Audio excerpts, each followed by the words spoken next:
Hello, gay dads, and welcome to another episode of the Coming Inside Out podcast. I'm your host, Mark Dembo, along with my co host, Brian Janes.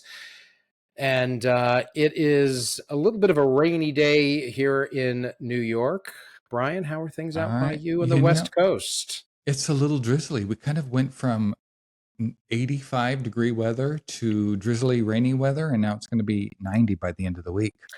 Wow. Just in So, time for me, just in time yeah, for me coming out to it LA at the is. end of the Yes. week. You are coming out to LA this weekend. So, Yes. very nice. I'm Yeah. excited to see you again in person. Me too. And I'm excited that next week we'll have the chance to actually not be on a split screen and be Yes. side by side to do Yeah. our And podcast. So that'll be we'll be exciting. Yeah. reading emails from our listeners next week also together. Yes. So, Yes. So, tune so in and hear what people have been saying to us. We have not been reading the comments that people have been sending in, but we will be going over them next episode. yeah. And hey, if for all of our listeners, if you didn't have a chance to listen to last week's podcast with Sean Williams, it was really I thought, Brian, it was such an incredible conversation. Sean just brings so much depth to the work that he does, and he does so much through Gay Fathers Worldwide and his own practice to help so many dads, men coming out. It was really an honor to have him on, and we certainly plan to be having additional guests as we continue to move forward. Yes, we received some very warm responses from people regarding Sean being on the show. So, Yeah. yes, thank you very much, Sean. Yeah. And, So, hey, speaking of, sorry, go ahead. well, I was just going to say, it looks like you're moved in and settled into your new place. Do you want to take a couple minutes and talk about that process and Yeah, where you moved from? And absolutely. So I think over the last few episodes, I've been here, but now I'm actually moved in to my own place. The past week has been a whirlwind, both logistically of dealing with everything that's entailed in a move and going from a place that we'd lived in for nearly 20 years and just digging through everything has been quite the undertaking.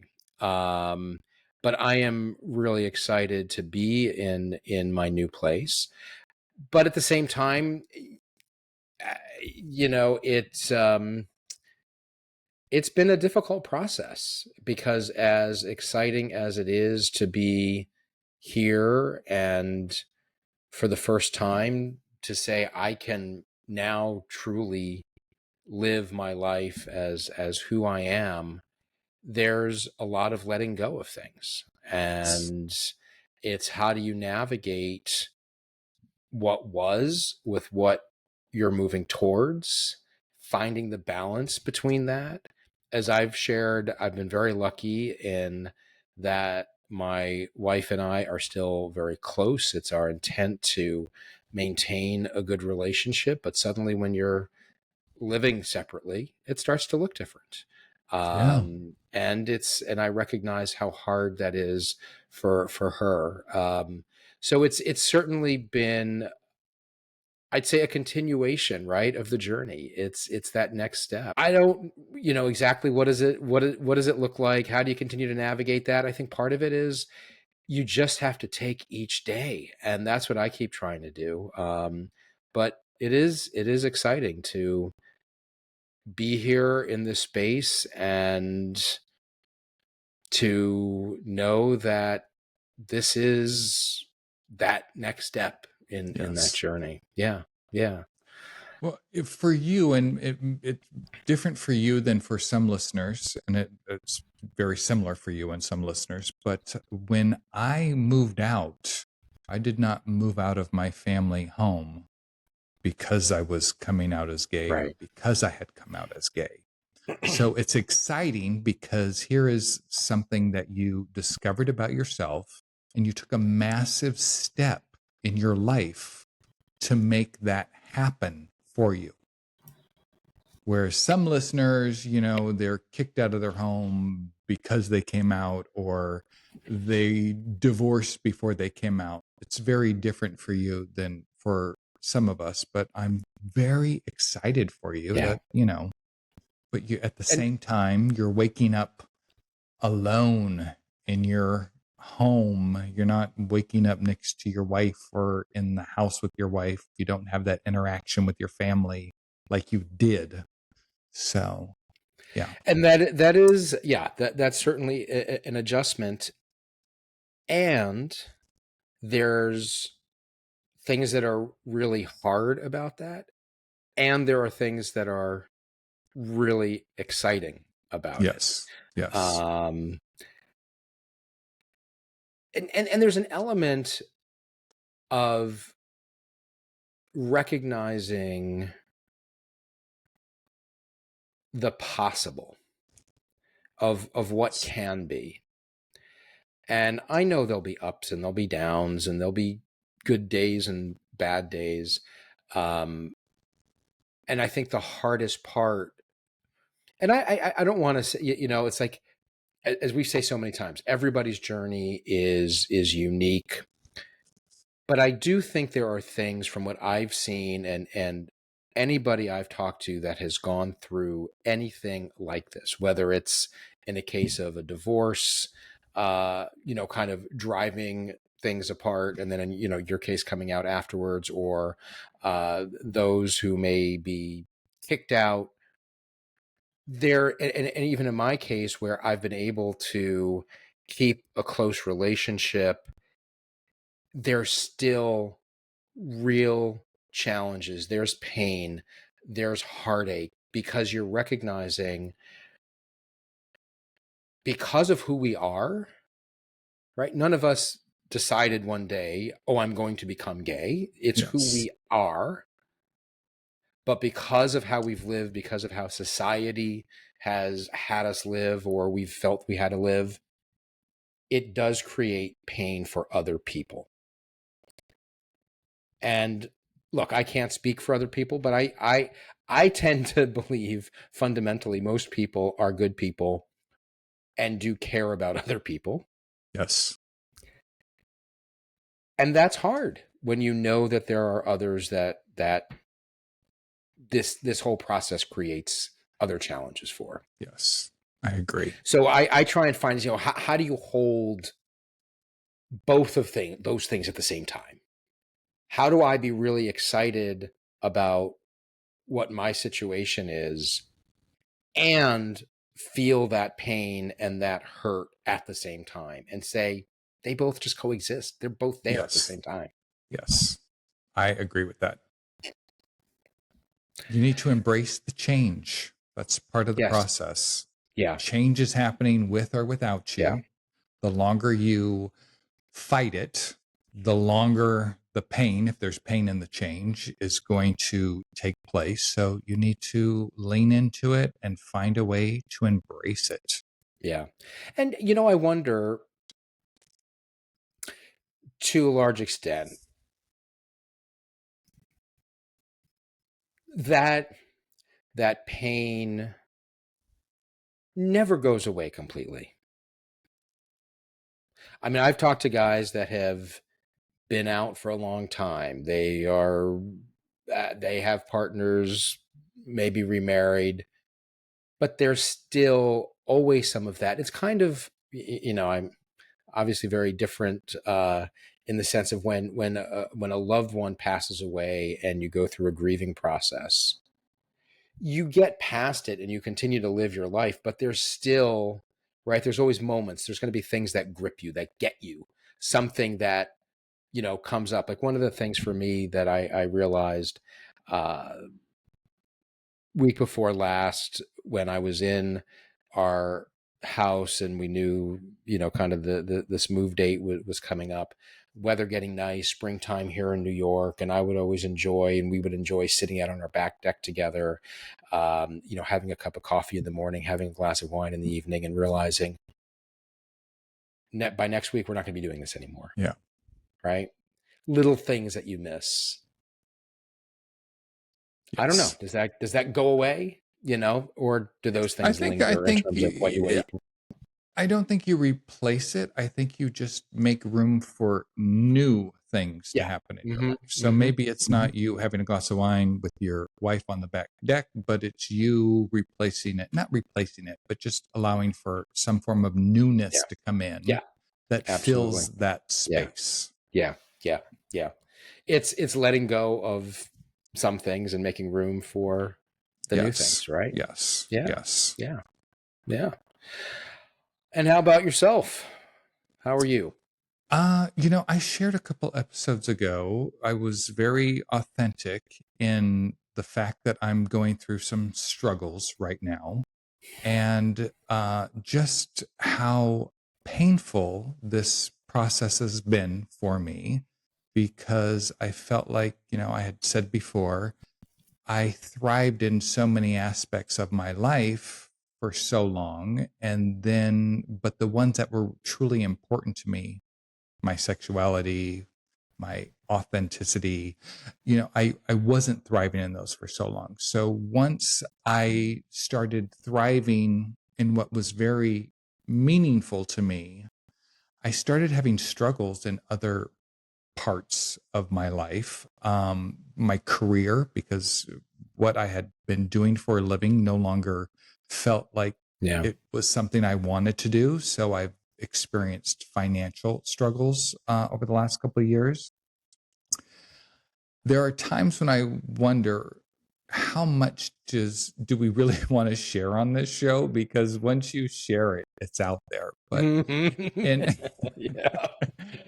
in my quest to be as authentic as humanly possible with this group, and hoping that anybody who thinks that they're feeling alone in something, somebody else is going to have the courage to speak up, and they're going to hear something from somebody and realize it's not just them.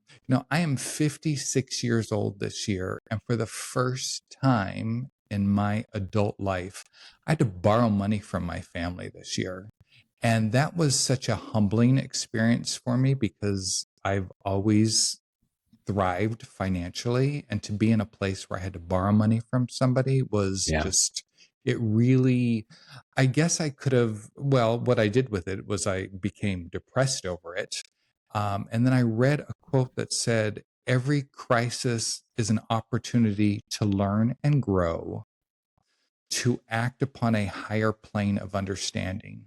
And so I had to really go within and say to Yeah. myself, okay, Brian, you had to borrow this money.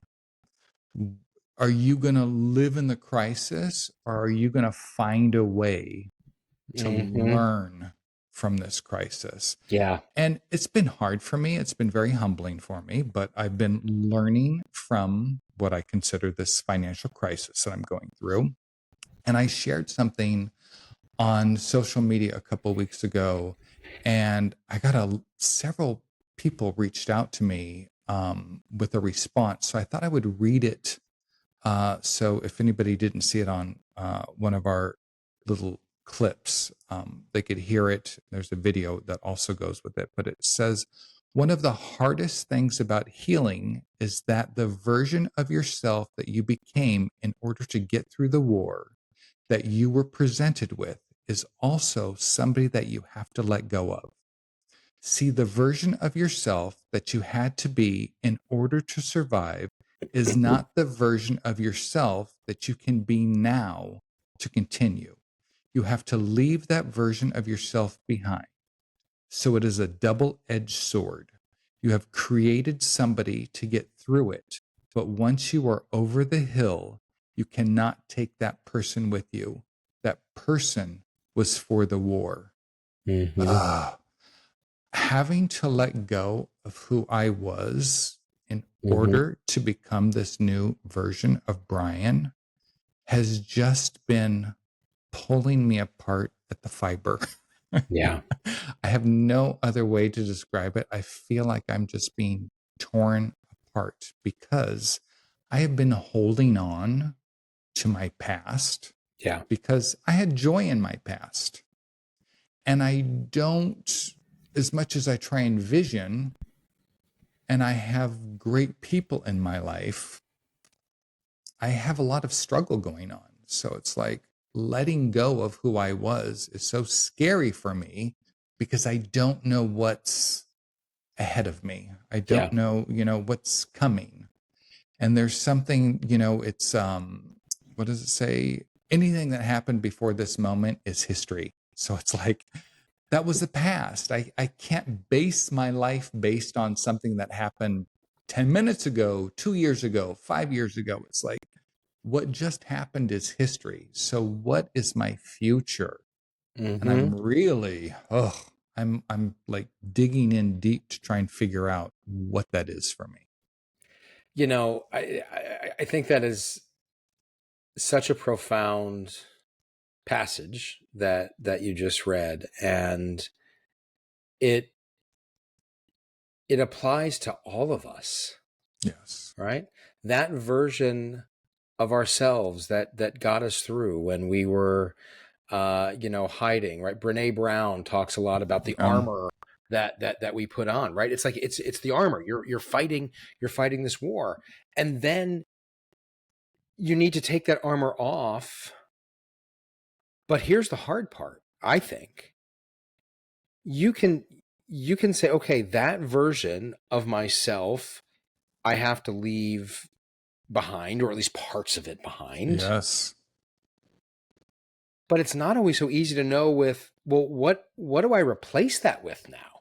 And Yes. that's where not to play armchair therapist here, Brian, but right, but that's the hard part. It's like, okay, I don't know what to replace it with, so I feel this emptiness because there's nothing there to fill that void. Yes.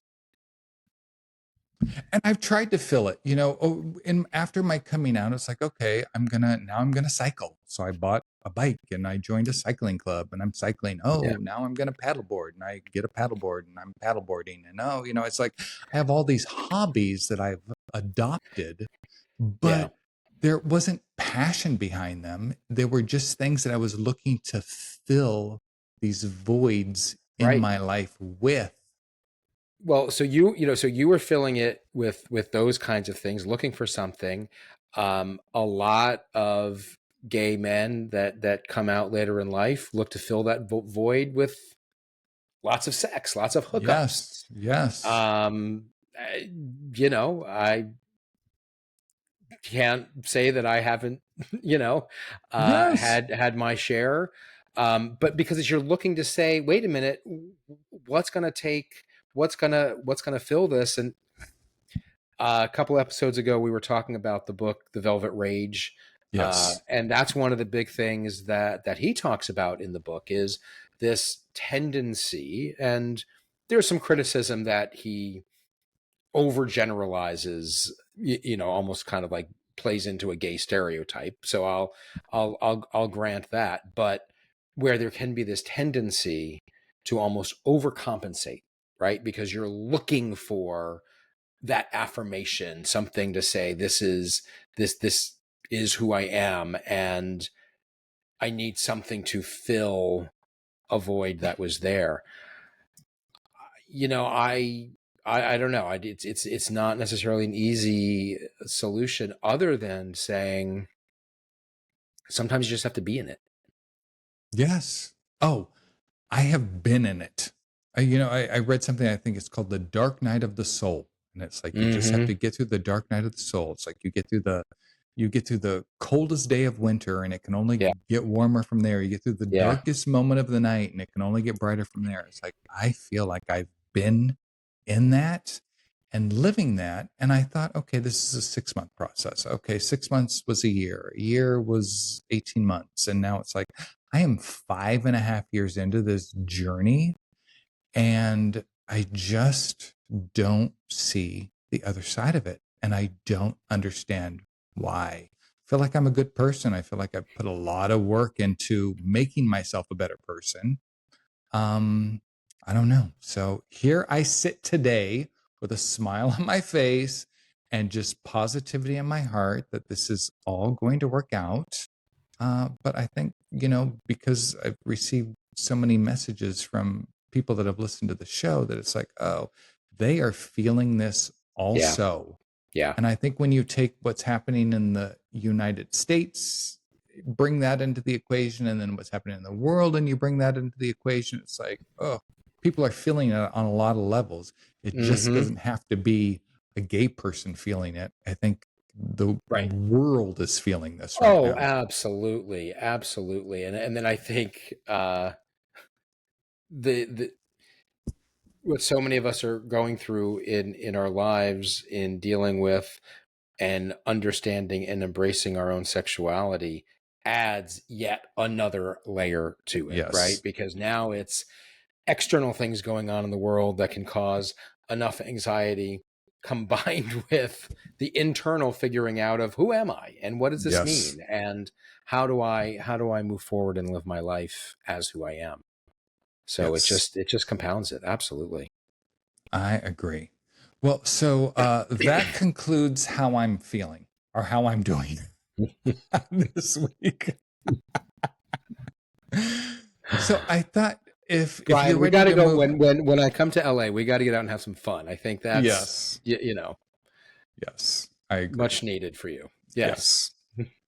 So I thought we would step into one of our listeners wrote in, and these are some fun questions that we could. He asked 3 questions of us.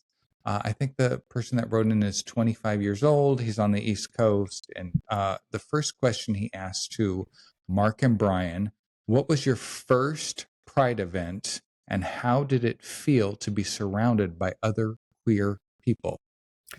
Before we answer that question, I just want to Yes. comment also that the person who wrote in, you said is 25 years old, Yes. which really is great to see that we've got listeners that are not just guys of our generation, Yes. but are listening and finding value in the podcast. So thank you for writing in on those questions. So you want to take that, or you want me to answer that I'll question? let you go All first. I'll right. ask question one, and then you answer, and then I'll answer, and then All you can right. ask the question two.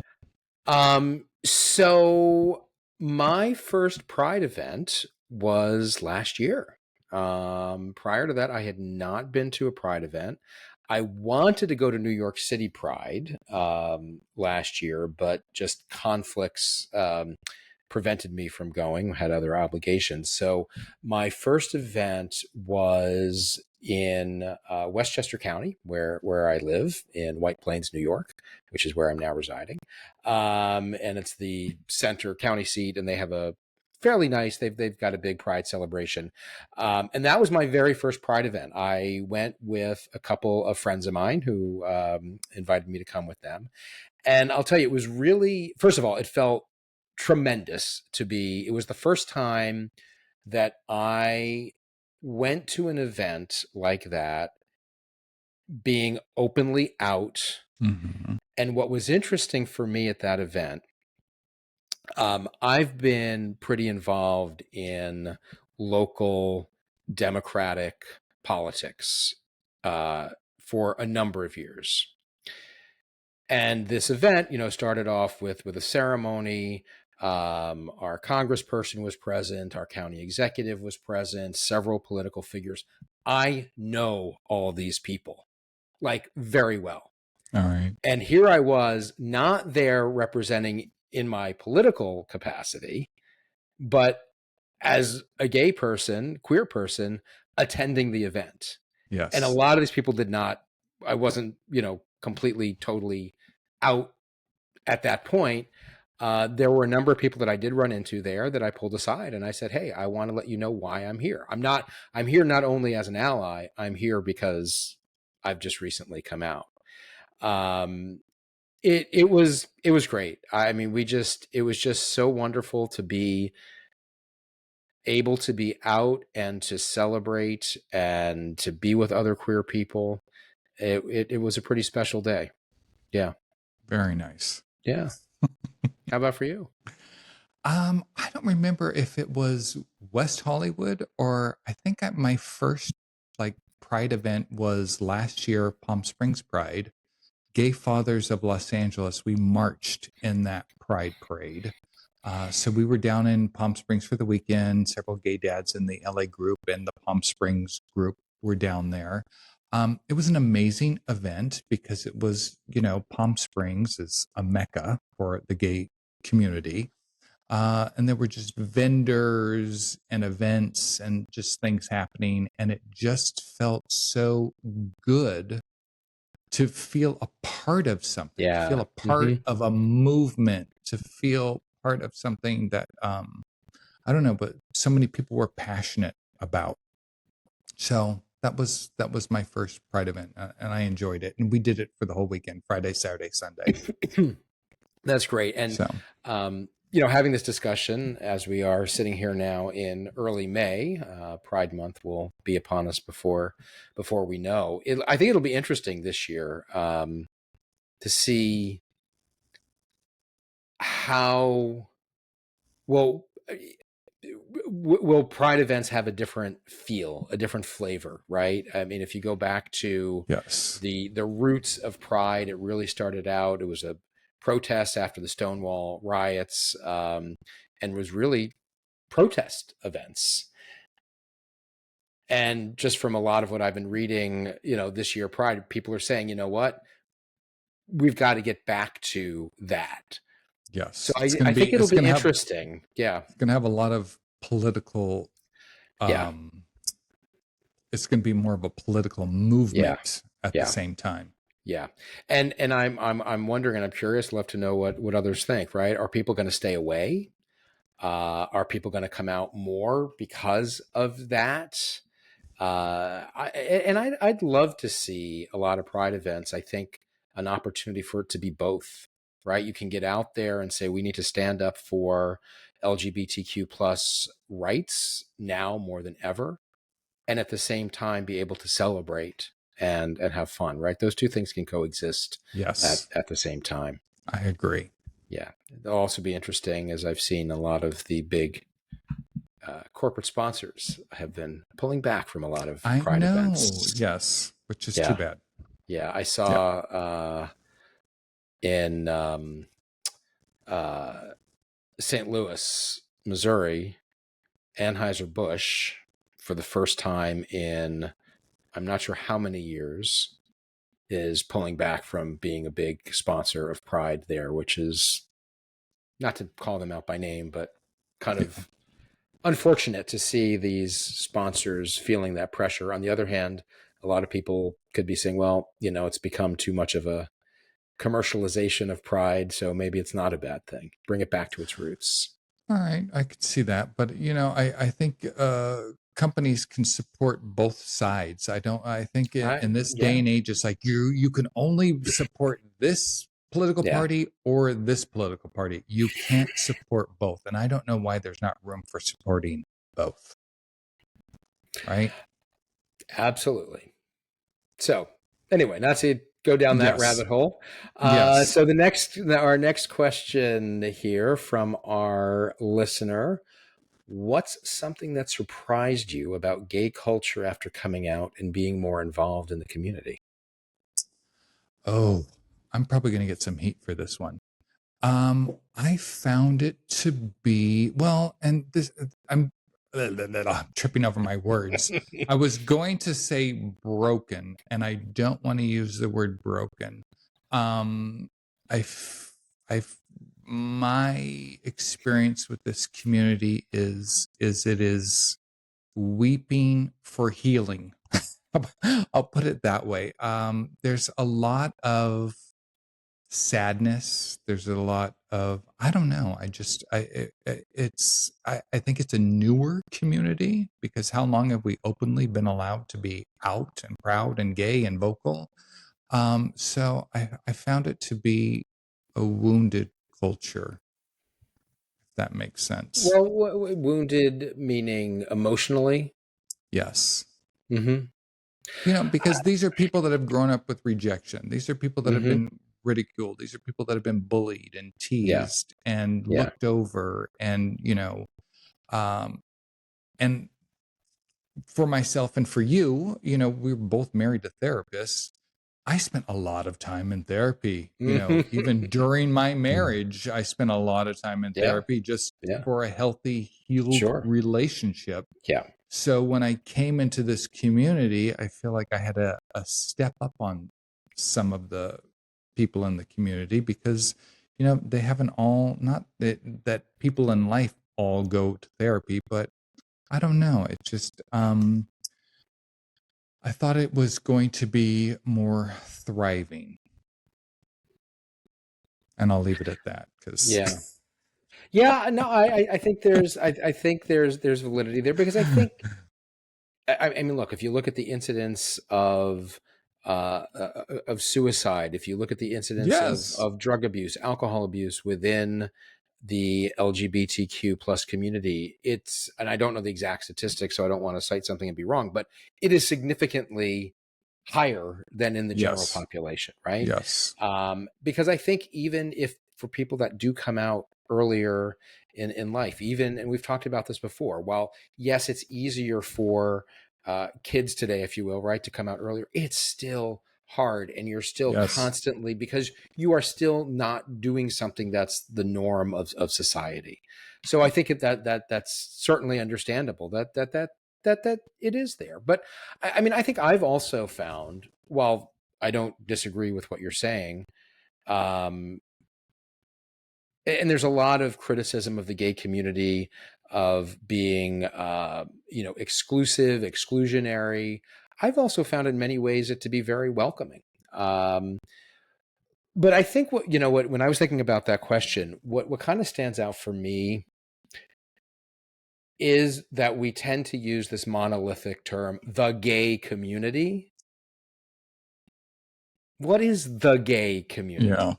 Right. I mean, because now you exactly, could get into, everything from, well, are you a twink? Are you a bear? Are you an otter? Are you, right? There's all of that. And then there's men like us that are at a different stage in life and have been married and come out later. Right. So is there, I mean, what's the straight community? Do we talk about the straight community yeah, and say it's all one thing?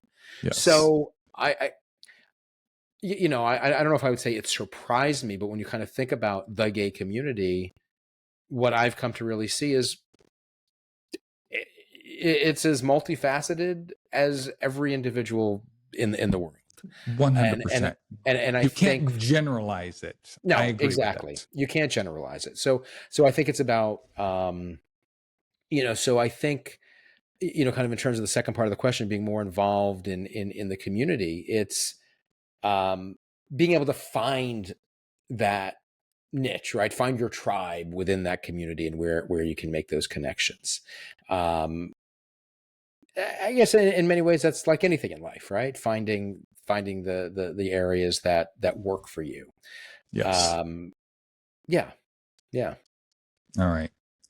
Talk about the first time going to a gay bar.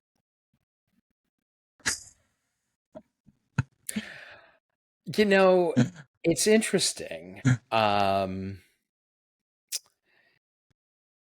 the first time I went to a gay bar, I was in New York City. I was by myself, and I decided, I looked at, okay, what are some of the bars? I was near Hell's Kitchen, and decided to say, you know what, I'm just going to go and check it out. Um, Were what was you going? out? Were you out Yes, when you went? Okay. yes, yes. All right. I wasn't out as publicly and completely as I am now. Um, I was out to myself. I was Yes. out to my wife and my family at this point. Um, and I just decided, I think what was going through the thoughts running through my head were, what the hell am I doing? Right? It was excitement and fear and trepidation. Like, am I going to be looked at? Am I going to be rejected? Is everyone going to look at me and be like, what the hell are you doing in here, dude? You're not one of us. Yeah. So there was all of that. But I did it anyway. I walked into the Ninth Avenue Saloon on Ninth Avenue in New York City, went up, sat at seat at the bar, ordered a drink, and within 5 minutes struck up a conversation with somebody sitting next to me. Had a really great evening. And after that, kind of gave me the courage to say, okay, I'm going to do this again, and checked out a few other gay bars. And, what's interesting, I have found since coming out, um, I feel a lot more comfortable going into spaces like that, like walking into a bar by myself, going into a restaurant, gay, straight, whatever. Before, it's like, be like, I'm not going to go by myself. Yeah. Now I'm like, I don't care. I don't care. I go in now. It's like, what's the worst thing that's going to happen? If I walk in and it's not the scene for me, I walk out.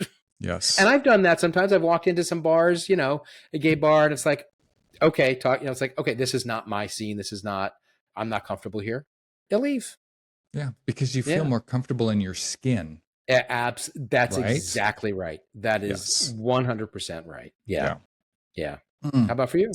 Oh my God. My first gay bar experience, this may be a little TMI, but I just went on my phone. I looked up the closest gay bar to where I was. It was about 25, 30 minutes away. I drove there. They have a podium outside. And the guy said, it's cock sock night. And I said, okay, I had no idea. I was out to myself. I had made the decision that I was gay, but I hadn't told anybody. I thought, okay, it's my kids aren't with me. It's a Friday night. I'm going to find a gay bar. I had no idea what cock sock night was. So I said, oh, what? And he said, it's either $5 to get in, or he holds up a sock. I was like, oh, I'll pay the $5 to get in.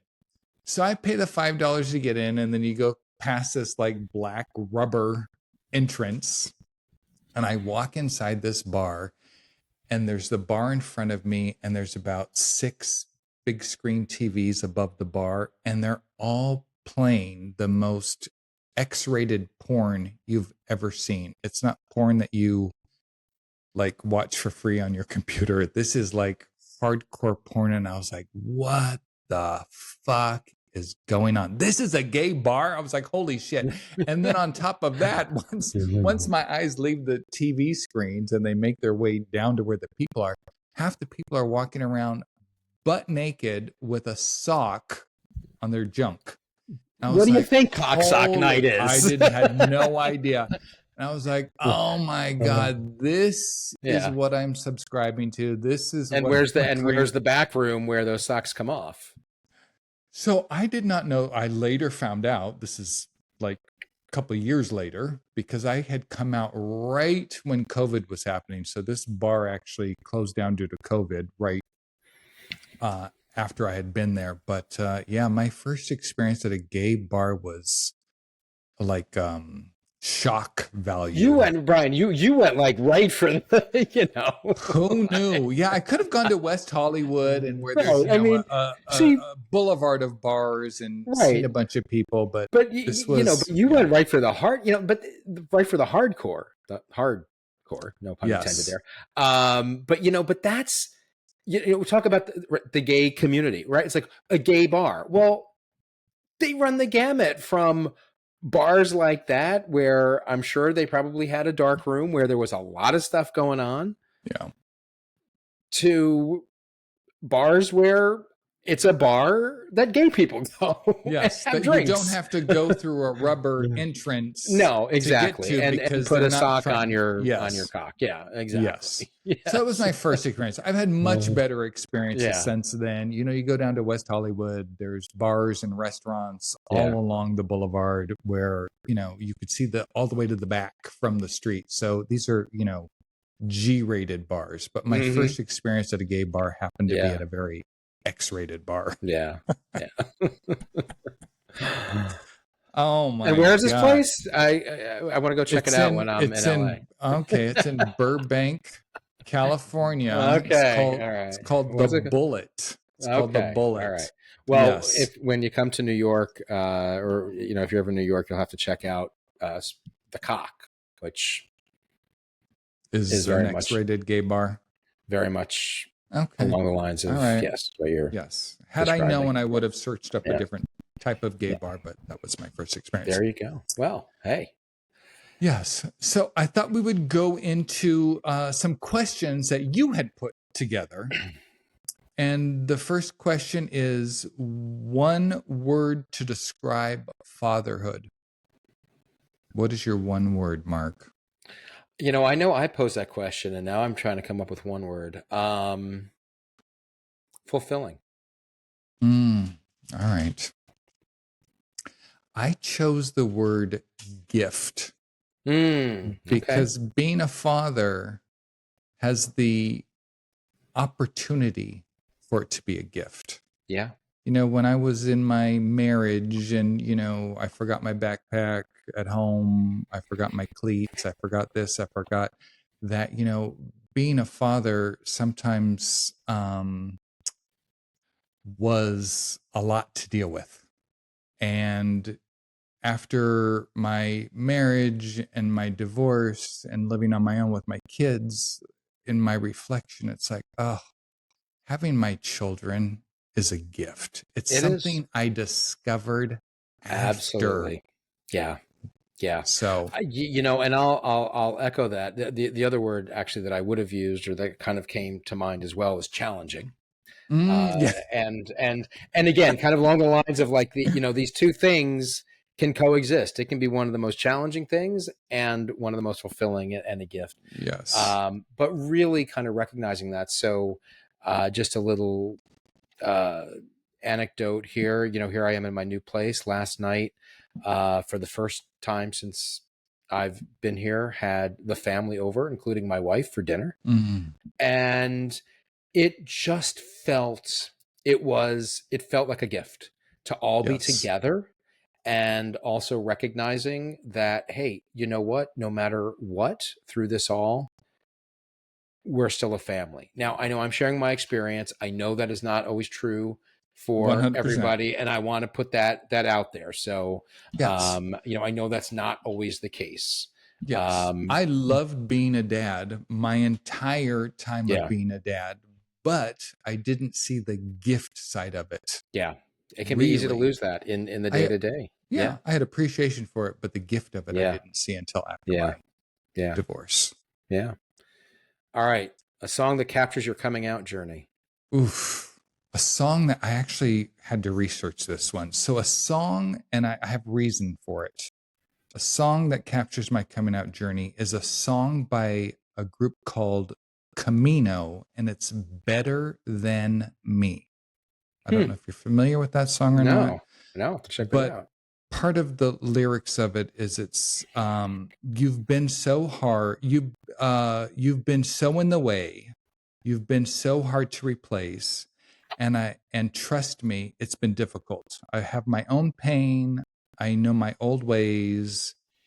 He knows what it takes to be me, better than me, just better than me. And really, all, even though this is meant as something completely different, I would walk my dog and I would play the song over and over and over, better than me. And I really made it about me, letting myself know that there was somebody inside of me Yeah. that was better than who I was being. And so I I love was that. playing that song like this, better than me, it's better than me. And it was just like, Brian, you have so much potential to be better Yeah. than you. And so I really made it about me finding a way to be a better me. Love it. Wow. So I probably, actually not probably, I created a whole playlist of songs Me too. on Spotify, right? That kind of inspired me or kind of gave me some kind of motivation through the whole coming out journey. But the answer, that the one song that kind of for me just kind of captures it, is Lady Gaga, Born This Way. All right, there you go. There you I go. mean, both, I just love the song, gets me going, and just, yeah, All right. maybe I I was love born this that. way. There you go. I created a Yeah. playlist too. I have good, positive, upbeat stuff, but then I also had stuff that like spoke Yeah. to my soul. Oh, So, all I've right. got a lot. Yeah, I've got some pretty depressing shit on some of Yes. my playlists, All right. or not depressed, introspective. Very Yes, introspective. Yes. I would agree with that. Songs that I would put on in the car and I would just be in tears through this Yes. whole process. Yeah, absolutely. Mm. Absolutely. Speaking of Lady Gaga, I was talking to my son last night because she just had her concert in Rio, and like 2.5 million people, because it was on a public beach. I think they figure like 2.5 million people showed up Wow. at her concert. Amazing. Isn't that Amazing. Wow. crazy? Yeah. Yes, I think Yeah. that's amazing too. Very cool. Something you believed before coming out that you no longer believe. That there's only one way to live your life. Mm. Oh, I like that. I like that. Mine is, I'm not alone. I'm Mm, not the only one. This didn't just happen to me. I wasn't the only yeah. man that with feelings Yeah. for the men that married a woman that ended up having kids and was living a heterosexual life in a suburban neighborhood. Mm-hmm. It Mm-hmm. wasn't just me. Right. Yep. Love it. Yes. What brings you joy right now? Doing this podcast with you Oh, I love that too. All right. right Yes, now, I right agree. here in this moment. Yes. And actually I say that seriously because it does bring me joy. It brings me joy to get to connect with you and to share things going on in our lives. And it brings me joy to know that we are impacting those who are listening. And even if it just has an impact for one person, that just brings me incredible amount of joy and satisfaction. I agree. This is a passion project that I Yeah. never saw and ever happening in my Yeah. life. And we've joked about this before. 2 years ago, did you ever see yourself hosting an LGBTQ plus Yeah. Right. podcast? And it's like, what? So, yeah, I agree with that. I absolutely agree with that. Yeah. Wow. Hmm. Well, we're getting close to the mark. And one thing I would like to bring up, I ran the stats and I want to share with the listeners, and I already shared with you. We are being downloaded in 56 countries and 492 cities. That's awesome. That's great. So I thought we would ask people to write in cominginsideout@gmail.com and let us know where you're listening from. Absolutely. We Also, would love to hear from you. yeah. And And also, oh, go ahead. Well, I go was ahead. going to say, if you're listening, like and comment on our videos or our audios wherever you're streaming our podcast. Yes, indeed. Well, All great. right. Well, Brian, as always, great spending this time with you and great spending this time with our listeners and our viewers. And next week in Los Angeles. Yes. I can't wait to see you. All right. All right.